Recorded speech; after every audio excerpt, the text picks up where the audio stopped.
señores, nos vamos a una información que tiene que ver con el ámbito internacional, pero tiene que ver con un ex senador paraguayo ya hoy muerto. Cayó en el Brasil un líder del primer comando capital que está acusado de haber participado de uno de los atentados contra el difunto, ya hoy fallecido senador paraguayo Robert Ramón Acevedo Quevedo. Lo capturaron ayer en la localidad de Diadema, en el estado de São Paulo, y capturaron a Elton Ramos da Silva, alias Indio, que está considerado un peligroso líder del primer comando capital.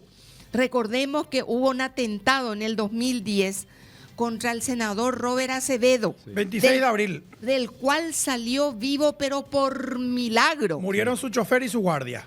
Así mismo. Él se había arrastrado, Iván. Sí. ¿Se acuerdan? Sí. Había gateado Y él para fue salir. en la vía pública. En la En vía pleno pública. centro de Pedro Juan Caballero. ¿Cuántos atentados tuvo Robert Acevedo, Iván? Ese fue el único atentado a balazos que él sufrió.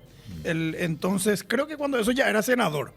Porque también fue diputado. Últimamente él era diputado, de hecho. Últimamente, sí, bueno, cuando él falleció era diputado Por exactamente, por Amambay, y lamentablemente falleció por el COVID.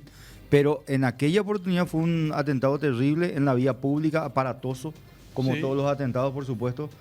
Y, digamos, meses después hubo un encuentro Lula-Lugo en Pedro Juan Caballero, donde él aparece de vuelta en ese acto público ya sin custodio ni chaleco, o sea, como... Ahí estamos viendo, Ahí- para los que están viendo ABC Sí. TV, tienen una pieza.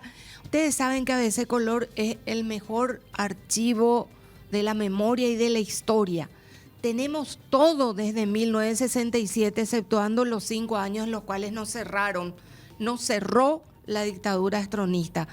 Pero hay todo, así que partes, pedazos de la historia están en nuestro diario, como por ejemplo este material donde ya se daba cuenta de que se había reforzado la seguridad del senador Robert Acevedo y hablaba de los pistoleros que habían participado. Así porque un año después del atentado que sufrió el senador liberal Robert Acevedo en Pedro Juan Caballero, el grupo criminal Primer Comando da Capital PCC había perpetrado hasta ese momento un inédito ataque a la penitenciaría regional de Pedro Juan Caballero, de donde habían rescatado a 6 jefes de esa organización.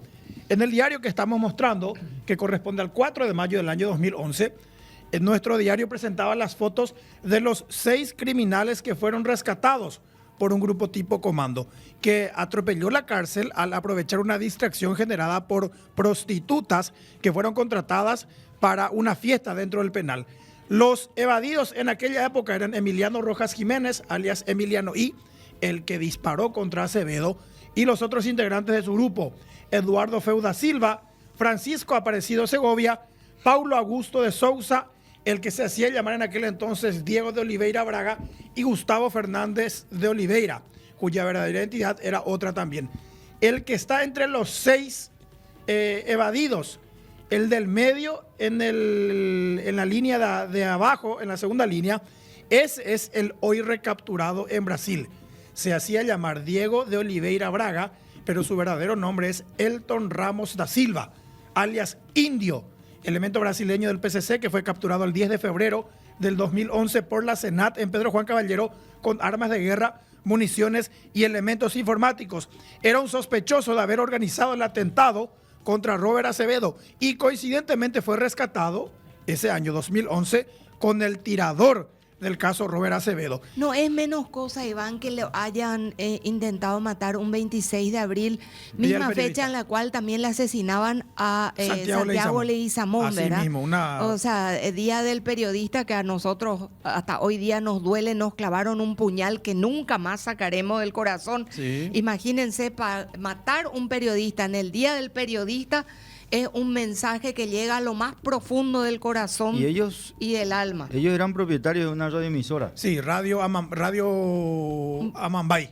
Radio Amambay 570 AM, creo que es el dial de la radio, donde el año antepasado también fue asesinado un comunicador. Cuando salía de entregar su programación, apareció un sicario, le disparó y le mató al popularmente conocido en Pedro Juan Caballero como Mbuquimí, porque también dirigía una página en Facebook denominada Bucumi Noticias.